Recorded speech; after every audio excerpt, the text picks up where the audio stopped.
everybody. Welcome back. Wednesday night edition of Inside the Headset, sponsored by John Jones. John Jones Real Estate. Nobody sells homes like John. Going to roll down to Cleveland and going to talk to the head coach of the Cleveland Blue Raiders, head coach Chandler Tygard. How you doing tonight, Coach? I'm good, Stork. How you doing, buddy?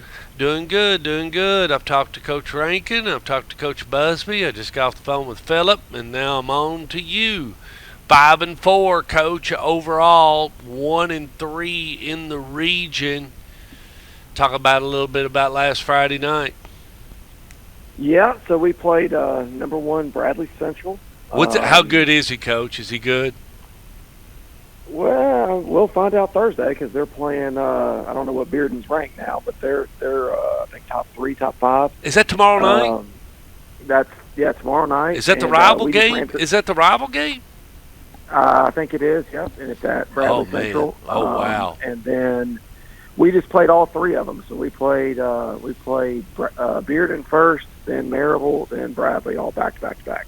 Wow! So we had a pretty tough 3-game stretch there. The Bradley game went about as good as it could for us. I mean, it was a 3-point game with 3 minutes left in the fourth quarter. So we did a good job trying to contain Boo Carter. One of the top players in the state. He had no catches at the half. They only had run 12 plays of offense at the half. Wow, man, you really kept the ball away from them, Coach. Yeah, so they ran 35 plays total. We did the same plan that we did to Oakland last year in the quarterfinals, if you remember, where we got in all the single wing stuff and held the ball and ran the ball. We had a lot more kind of trickery out of it. They jumped off sides, I think, 8 or 9 times on our different shifts. I stole some of the shifting antics from my friend Coach Creasy. Started shifting some players on go and stuff like that. And so Bradley would jump off sides every 3rd or 4th down and got pretty frustrated. We had more yards. We had over 400 total yards, more passing yards, more rushing yards, more everything. But we're about 4 or 5 plays away from pulling out the win. And, when you look across playing 3 really, really tough teams like that back to back to back, and that would be no different than if you played Riverdale, Oakland, and then grabbed a Ravenwood in there or something like that this year. We're talking about, if you were playing in that. Where do you think your ball club ended up? I mean, did you lose any guys? Was there some injuries along the way? Did you lose some dudes?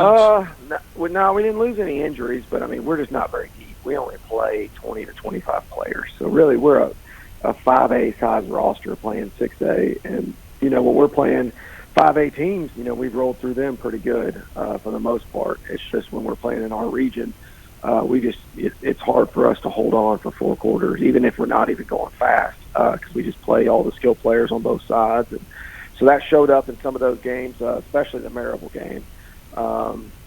But yeah, I mean, it's tough. This year, man, our region is absolutely loaded. It's going to be interesting in the playoffs.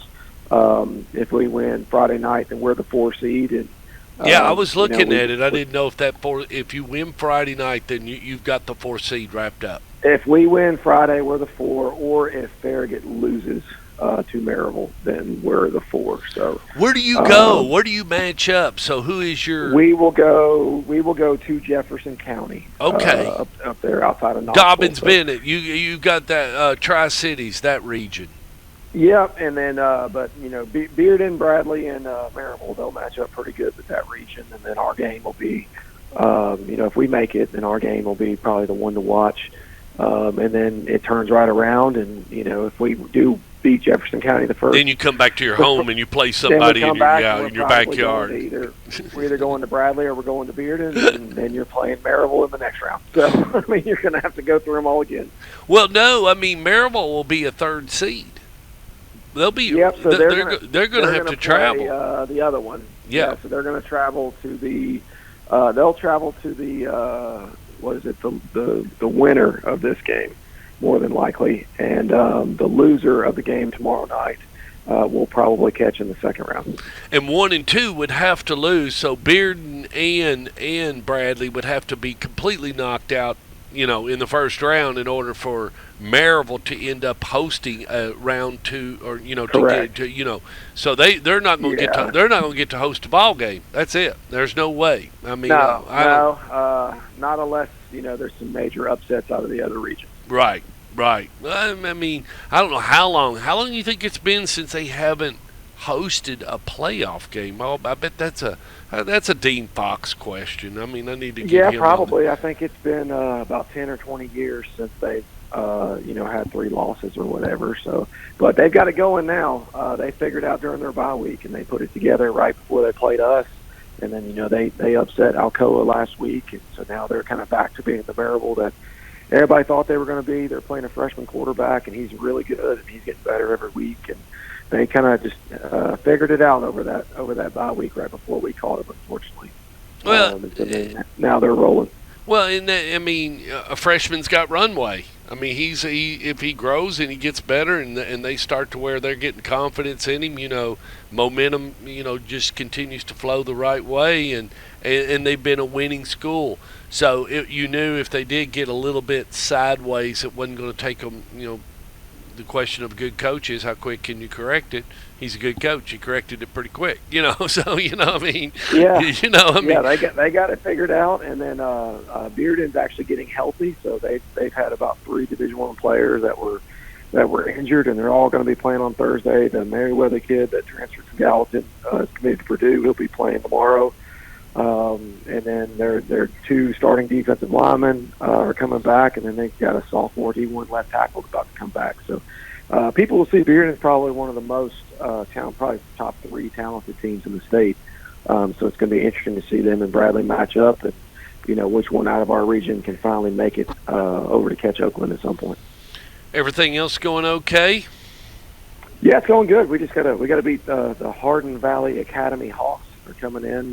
Yeah, what are they like? Night. What are they like, Coach? Yeah, so they are a ball control wing T team. They're kind of the one outlier in our region. They've had a rough go.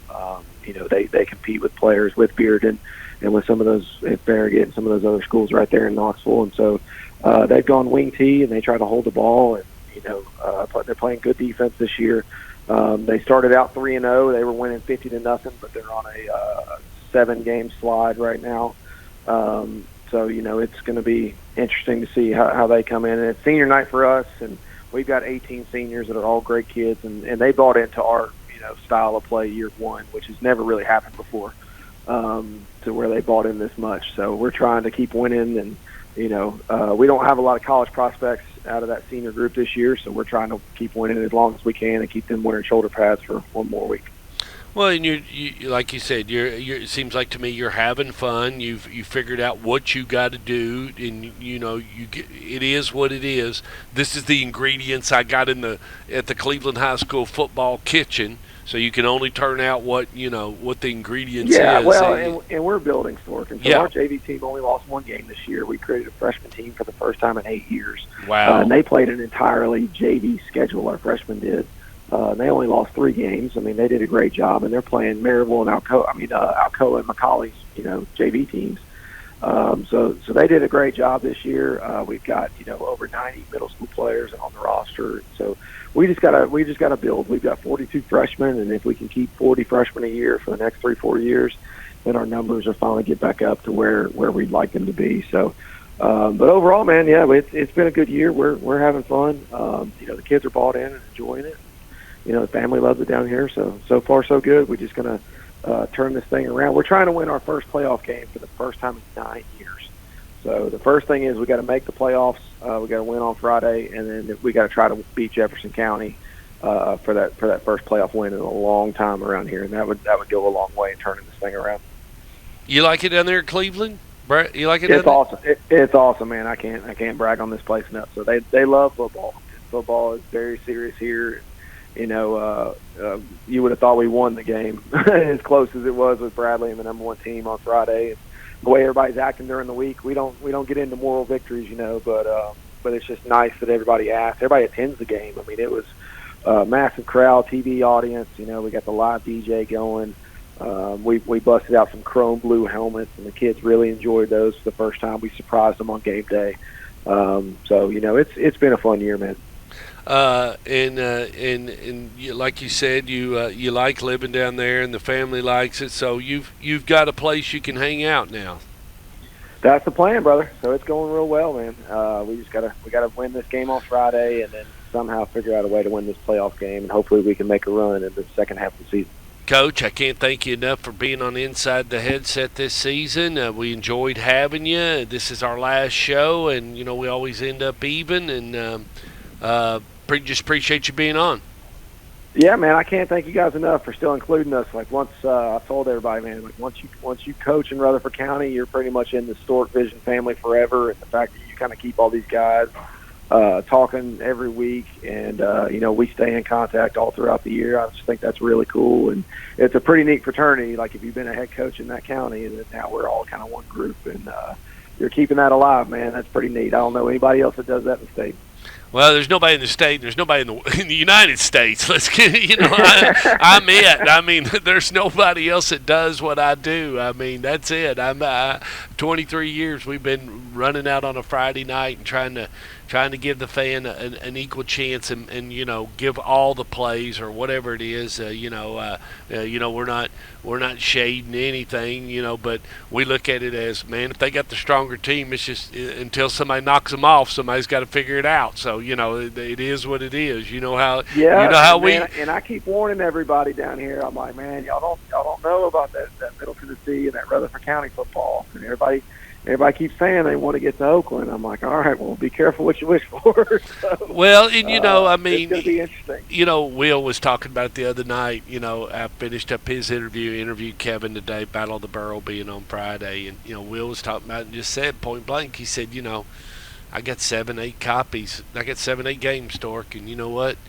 I can watch all those videos, and I can draw out all those plays, and I can write a book, and I can teach them every play that he's ran so far this year. And guess what?